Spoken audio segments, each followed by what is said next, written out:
तो राखी कब बांधे हैं? राखी में भद्रा है। अब ये बताओ कि राखी कब बनवा? पहले तो ये बताओ राखी किसको बांधी जाती है? किसको राखी बांधी जाती है? रक्षा करने वाले को। अब तुम्हारी बहन तुम्हारे साथ चल रही है और तुम्हारी जिंदगी में हर पल वो तुम्हारा साथ दे रही है कि नहीं? रक्षा करने वाली राखी आप अपनी बहन को भी बांध सकते हो। दो बेटियां आपस में बात कर रही थी, मेरा भाई नहीं है गुरुजी, मैं क्या मेरे बुआ के लड़के को राखी बांधने जाऊं? मैं क्या मेरे मामा के बच्चे को राखी बांधने जाऊं? मैं क्या उसको? राखी बंधवाने वाले के मन में ही नहीं है, क्योंकि उसके मन में आ रहा है 500 रुपए देना पड़ेगा, उसकी मम्मी के मन में आ रहा है कपड़े दिलवाना पड़ेंगे। पर तुम्हारे भीतर ऐसा भ्रम उत्पन्न कर दिया कि राखी के लिए लड़का होना जरूरी है, भाई होना जरूरी है। शिव महापुराण कथा कहती है जो तुम्हारी रक्षा करे राखी उसके हाथ में होना चाहिए। तुम्हारी बहन जरूरी नहीं कि भाई होगा तो राखी बंधेगी। तुम्हारी बहन तुम्हारी रक्षा कर रही है, राखी बांधिए। रक्षा करने वाला पिता भी होता है। बेटी अपने बाप के हाथ में भी राखी बांध सकती है, वो रक्षा करता है। भाई रक्षा करने वाला है, भाई के हाथ में राखी बांधी है। और मेरा गणेश, मेरा शिव, मेरा ओघड़दानी, मेरा लड्डू गोपाल, मेरा कृष्णा, मेरा राम, जो भगवान तुम्हारे घर में है, राखी उनको भी बांधिए, वो तुम्हारी रक्षा करते हैं। राखी गुरु को भी बांधी जाती है, क्योंकि गुरु रक्षा करने वाला होता है, मार्ग प्रशस्त करने वाला होता है। राखी हमारी जिंदगी का एक सुख देने वाली, राखी हमारी, ऐसा नहीं कि केवल मनुष्य को राखी बनती है, आपके गौ माता भी अगर आपके यहाँ है तो गाय भी तो आपकी रक्षा करने वाली है, वो उसकी रक्षा भी हमें करना है और वो हमारी रक्षा करे। जिस वृक्ष को तुमने बड़ा करा, एक पेड़ को तुमने पाला, बड़ा करा, उस पेड़ को तुम अपना बनाकर, अपना जानकर वृक्ष को उस लायक तुमने बना दिया कि वो दुनिया की रक्षा करेगा। उस वृक्ष को ऐसा बना दिया कि दुनिया को छाया देगा। उस वृक्ष को ऐसा बना दिया कि यह दुनिया का भरण पोषण करेगा। तो वो वृक्ष भी दुनिया की रक्षा करने वाला है। प्रकृति से प्रेम करो और पेड़ को भी राखी बांध सकते हो। रक्षा करने वाले को राखी, जो तुम्हारी रक्षा करे।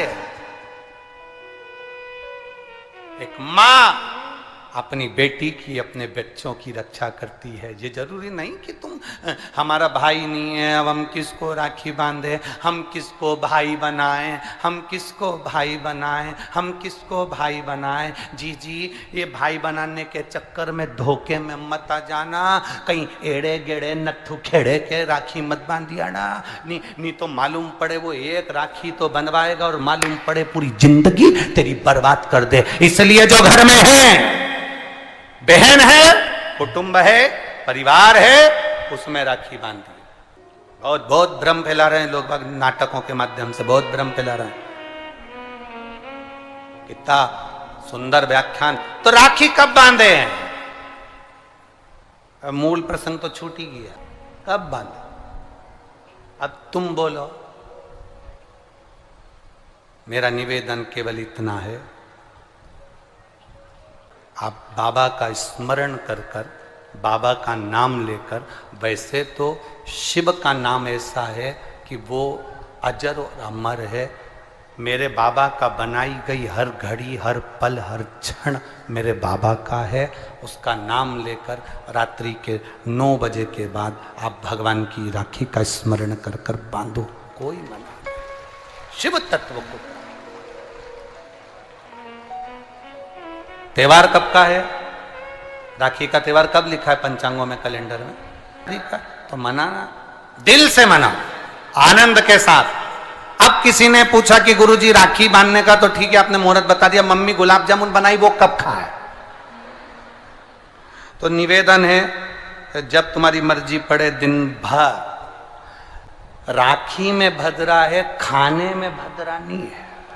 तुम तो अच्छे से खाओ दपट के, कोई मना, तुम खाओ दिल से। तुम्हारा दिन भर ऐसा बीतना चाहिए, ऐसा नहीं कि मुंह उतार के बैठे रहो राखी तो, पर दिन भर तुम्हारे चेहरे पर प्रसन्नता होना चाहिए और मिठाई का आनंद होना चाहिए। दिन भर तुम्हारे चेहरे पर प्रसन्नता हो कि आज रक्षाबंधन है। नहीं तो त्योहार को तुम छोटा कर दो, सुकुड़ दो, ऐसा नहीं। बड़ा हमारा दिन भर त्योहार रक्षाबंधन का, खूब एंजॉय करो, अपने जीवन को आनंदित करो। और मेरे भोलेनाथ को आप अपना भाई बनाओ, मेरे शंकर को अपना रक्षाकर्ता बनाओ। मेरा देव अधिदेव महादेव तुम्हारे से कदम मिलाकर चले, यही भाव रखते हैं। शिव तत्व की प्राप्ति, शंकर का अनुभव करो, भगवान की भक्ति करो, शिव की आराधना। मीट ऊपर हो जाए, उसके बाद आप भगवान का भजन करते हुए खूब रक्षाबंधन का त्योहार आनंद से मनाइए। शिव की भक्ति को प्राप्त, जैसे उसमें श्रीफल, जिसमें जल हो, पानी हो, और पानी वाला फल जब हाथ में देकर रक्षा सूत्र बांधती है बहन, तो भाई का भी घर भरा रहता है और बहन का भी घर भरा रहता है। भाई का भी घर भरा है और बहन का भी। जिसमें जल भरा हो, जिसमें पानी भरा हो, वो श्रीफल होना चाहिए। और गोला पर हाथ में जब रक्षा सूत्र बंधे, जब राखी बंधे, तो तुम्हारे हाथ में श्रीफल होना चाहिए, नारियल होना चाहिए। क्यों? पहले की श्रीफल कार्तिकेय बाबा का प्रतीक है, श्रीफल संत का प्रतीक है, स्कंद का प्रतीक है। फल की मूलता है, यहां नारियल का जो श्रीफल है उसकी मूलता है। और कितनी सुंदर। तो दो चीज में से जब श्रीफल भाई भेंट रख कर देता है अपनी बहन को, तो बहन श्रीफल वहीं भाई के घर छोड़ देती है, भेंट का कुछ भाग लेकर चल देती है। ये बहन का प्रभाव। रक्षा सूत्र को लोगों ने बिगाड़ दिया आज के जमाने में। तो रक्षाबंधन का भी महत्व लोग नहीं जानते कि कैसे रक्षा सूत्र बनना चाहिए, कैसे रक्षाबंधन होना चाहिए। उसका भी विशेष महत्व होता है भाई, उसकी भी मूलता होती है।